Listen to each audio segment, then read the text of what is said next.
guys? It's Alex from Zero Garage. Today we're going to be installing some SerialNine front bushings. We got the caster arm right here, steering rack, and the lower control arm. Now, to make this easier for myself, I've already taken these off the car, so I'm not going to make a tutorial on that. If you don't know how to do that, you should probably find a different hobby. So here's the lower, this is all the right side. I'm just going to be demonstrating one side because the other is obviously the same. This is the caster arm. Now this is like the main problem of is300 bushings right here. So the problem with these is they have this gigantic big rubber compliant bushing, and I don't know, you can see here, but that one's all sorts of cracked. So basically what we're going to do is we're going to replace these bushings. Luckily, for a while there was not very many options. Now SerialNine makes these polyurethane ones. This comes in a kit with all these, or you can buy them separately. They have a bunch of other bushings too, like the rear knuckle bushing, which is also a big slop point on is300s. So these will cure that and make this car feel 1,000 times better. I'll show you the car it's going on later. Follow along. Alright, so before we get started here, I just wanted to point some things out. Here's the caster bushing, caster arm. So one thing that I'm always looking at when I'm doing bushings in a car, companies sell different types of replacement bushings. Some companies sell a full press-in sleeve like this, which basically takes the place of this entire bushing with this cup. So when we pull this out, I'll show you, but it's going to look a lot like this, how it has a metal sleeve with your softer material bonded to the inside of it. Now, some companies, they'll make you basically burn out this rubber and clean this rubber out and utilize that old factory sleeve, and then you'll basically just push the new polyurethane pieces into that. So before you do something like this, start taking your old bushings out all the way, you want to make sure what type you have. Now, one way I'm doing that is I just have this cheap Harbor Freight caliper here. Even if it's not accurate, it comes in handy because I can compare sizes. So for instance, I'm going to slip this over this bushing. Would lock it in place, but we just need a general kind of idea right now. So we're going to take that, and we're gonna hold it up to here, and you can see it's on the outside of that bushing. So we know that that sleeve and this whole new bushing is taking the place of this entire old unit. So we can wreck this, getting it out. We can do whatever we want as long as the arm stays intact. So now that we've got that out of the way, just make sure you check that before you start pushing stuff out of the car and then realize, oh shit, I needed to save that sleeve. This will maybe save you some time and some headache. Alright, so we're going to start with this caster arm. I got this thing just chucked up in the vise right now. Now, there's a couple different ways to remove this rubber bushing so that you can get at the sleeve here. This is my preferred method. Some vehicles, what I'll do is I'll just take an air hammer or a chisel or something and start kind of punching this sleeve out, or I should say more in towards the rubber, and kind of work my way in between the arm itself and that sleeve so that you can kind of get in there and pop it out. Now, these arms are not too bad. I don't know where the car came from that had these arms on it, but they actually look pretty clean. They're definitely not from Wisconsin. How I've been doing this lately, it's quite a bit easier, is I just take a Sawzall or an air saw or something and just make a little slice in the metal sleeve. And what that'll do is it basically relieves all the tension that it has spreading against the outside of this arm, and it will allow you to just kind of, you know, fold the corner in here, fold the corner in here, and just kind of work it around and come out a lot easier rather than trying to knock it out as one whole piece. All right, so I got my drill set up here. So basically the way these bushings are designed, I'll show you, is we have two bonded sections. So this is the sleeve that actually slips over the actual stud, threaded stud part that comes out of the chassis. Now if you see here, basically on this edge and this edge, it's just a little rubber cushion. Whereas on this edge, you actually have these two pieces of rubber that are bonded to the sleeve and bonded to the outer sleeve, the cup section that the rubber sits in. So what I'm going to try and do, I've seen how some people will take a drill bit and they'll try and walk around the outside to, you know, separate the rubber from the outer sleeve. But this, since it's only really connected in those two 180-degree split sections, all I have to do is open up this section where you can see some light peeking through, open that up enough with the drill bit to get a sawzall in there, then I can cut that outer sleeve and then fold it in. So we're gonna give that a go, see how it works. All right, so now that I've opened that up a little bit, basically what I'm gonna do is take my old trusty corded Milwaukee sawzall here, the shitty old worn out blade, and I'm gonna try and slide this in between. So I'm using a little bit of Sil Glide so that it gets in between that rubber and doesn't hang up and try and rip my arms off. I'm gonna stick this in there and then see if we can cut that outer metal sleeve. So that will relieve the tension and then we can start cutting it off. See, as you can see, I've just cut enough of that outer sleeve to where I'm not nicking the arm, that meaning surface itself. I'm just trying to split that sleeve so that I can start banging it out of there. Let's give it a go. All right, so I've got my handy assortment of snap-on chisels right here. These are chisels, they're not flathead screwdrivers. So anyways, basically just gonna stick this in between that outer bushing, or the outer sleeve of the bushing and the control arm itself, and just start kind of trying to work that thing in to relieve some of the surface tension. Oh yeah. I think we cut it just enough to release it, but not cut into the arm too much. Now you want to be careful when you're doing this that you don't mar up the surface of the control arm itself too much. I don't exactly know how tight of a fit these are going to be. We got some tricks if we need to with that. Some heat and some cold, things like that, but yeah, looks like it's going good. I think I might just grab the air hammer for the rest of the way so I can get this bushing right out. Alright, I'm going to let the air compressor kick in a little bit more, create some pressure, but I'm going to start hammering away at this and see what happens. Don't forget to wear your protection, eye protection.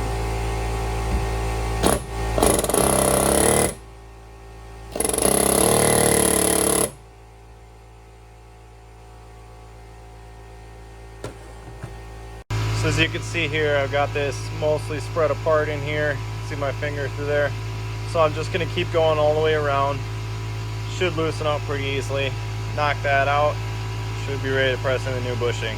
So now that I've got it curling around basically both directions here, you can see it's really loosening up. It's actually starting to work itself out by itself.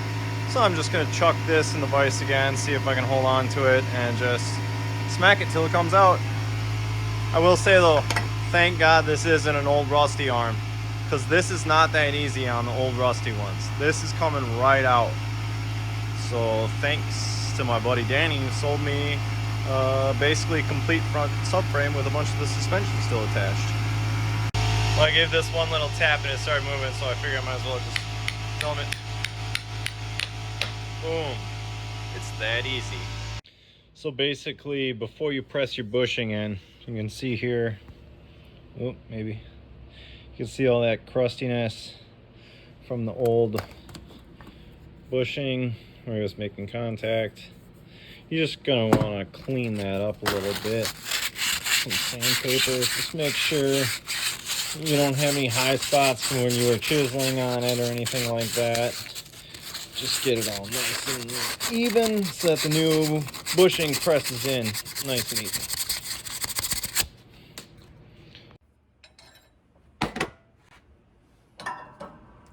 Bushing right there.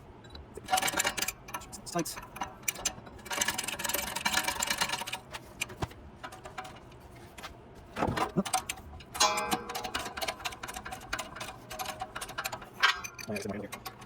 So now, before you go nuts with this and press it in too far, I'm gonna go, can't really see the bottom, so I'm gonna go until that little tapered lip is hanging out of there.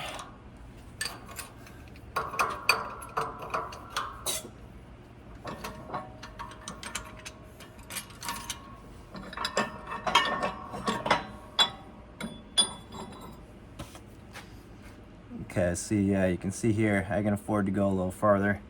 It is also going in just like slightly crooked, but that's not gonna matter too much as long as it's still a press fit.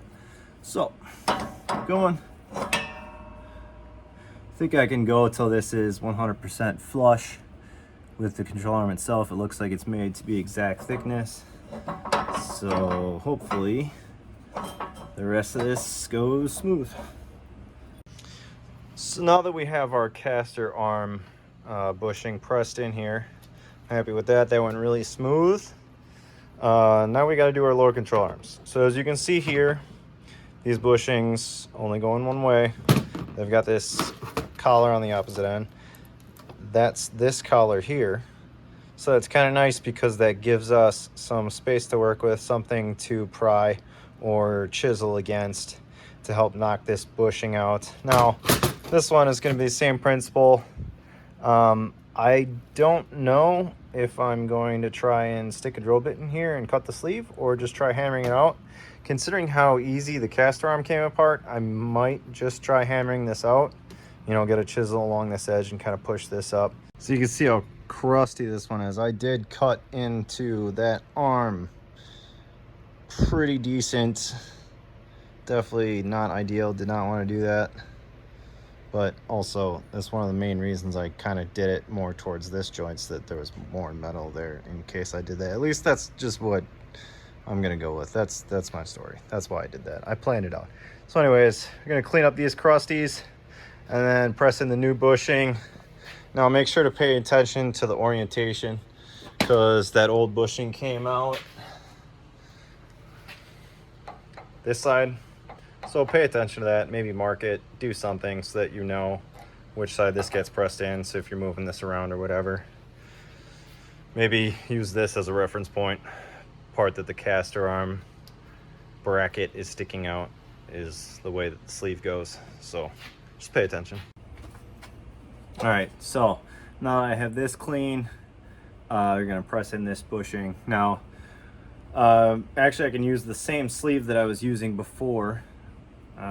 This guy right here, this guy. So what I'm gonna do is actually put this around this edge of the cup because that's actually a pretty decent fit. That way we're not actually like straining the bushing itself, like just trying to push down on the bushing. You might end up pressing the polyurethane out of the metal sleeve. So whenever applicable, you want to push metal on metal, not metal on polyurethane, anything like that. Just, you know, common sense things. So now to get this started, I'm out of travel.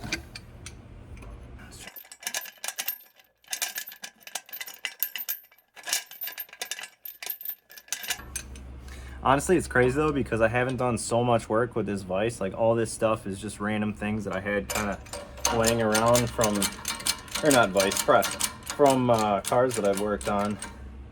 Like both of these pieces are from an IS wheel bearing, and it's hilarious that I can use them to press the bushings in. Like they're good sleeves to use to press the bushings in. It's like Toyota just gave me a gift. Oh, okay. Yeah, so now I'm pressing on the polyurethane, kind of deforming that bushing a bit. So I gotta get a bigger sleeve.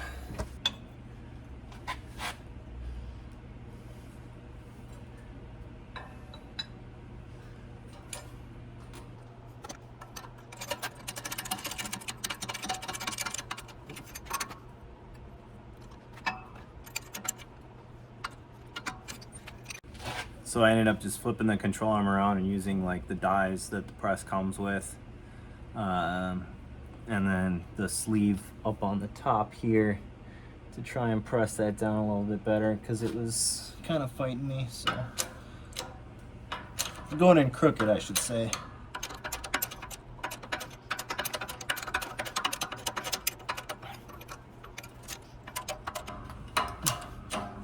And here we go, it's pressing.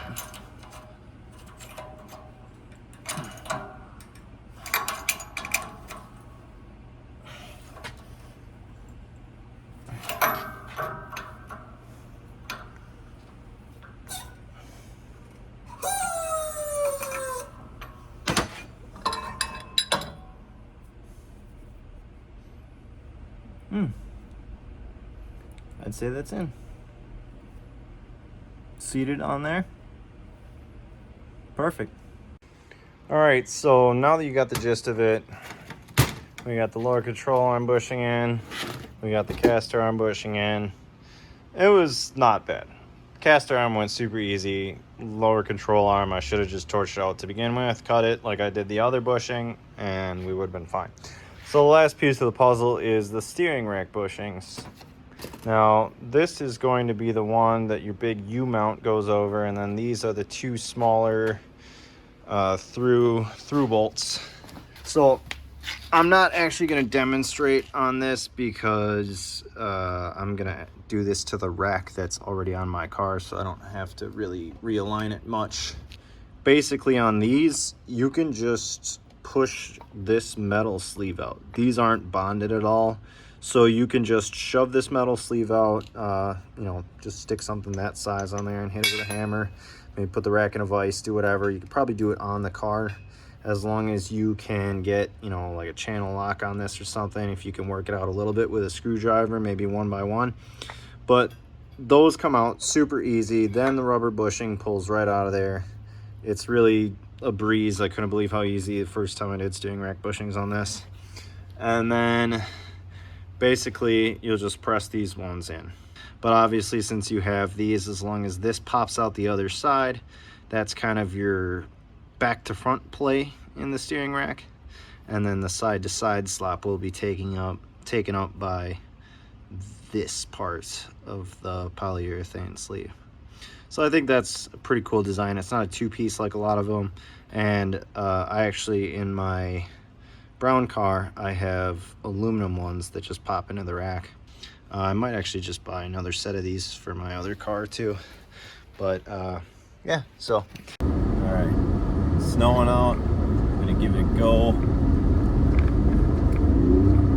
Already just driving this thing on the street, it feels so much more planted.